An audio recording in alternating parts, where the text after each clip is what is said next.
wheel, hashtag Ask Larko. Supercars have been sending through some crackers, so thank you for those.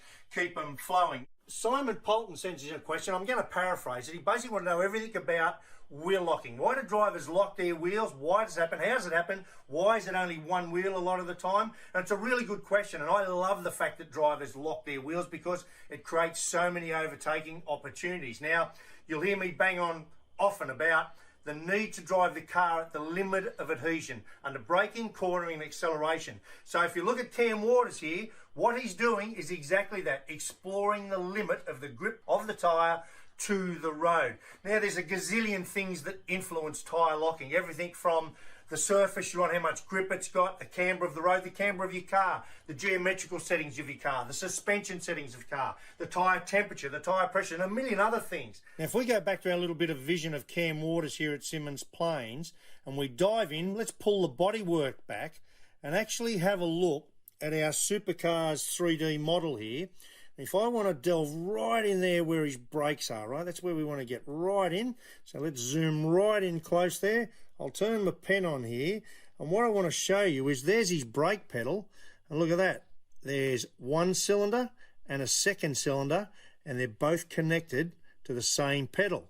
So you've got to try and use that independent front and rear cylinder to your advantage, where you set your brake bias, front or rear, so as to not lock wheels. Now, it's come a long way because it used to be just a simple winder on your dash, which moved it around, and you might have used it maybe a couple of times in a race as your fuel load went down, as your tyres wore or whatever. But now, drivers, very sophisticated systems, are using it many times per lap. It's that clever.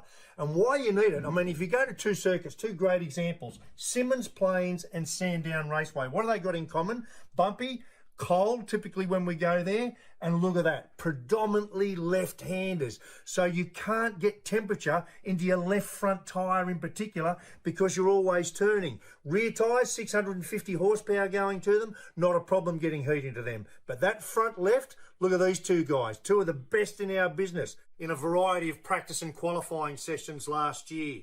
Scotty McLaughlin, end of the straight, Symmons Plains, cold left front tyre. Can't pull it up, trying to modulate the brake to feel the tyre on the road.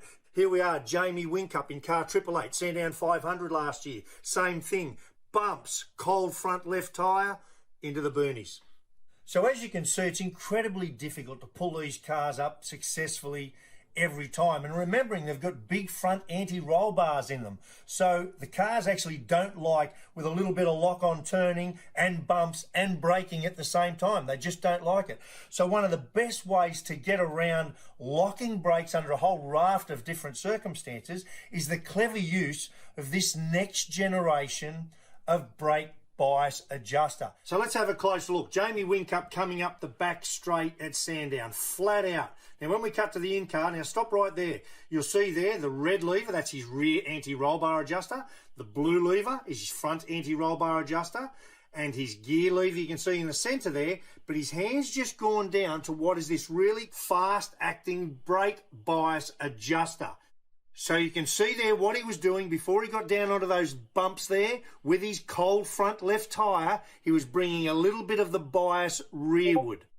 So here's Fabian Coulthard, same thing up the back straight. Watch this, he's going to go for his little lever. There he goes, pulls it rearward. He's pulled his braking to the rear. That's not the most optimum way to have your braking system, but it's the best way to stop you locking your front brakes. But as he comes out of here for the next stop, he needs optimum braking. Watch this, he's going to go back down to his bias. Here he goes.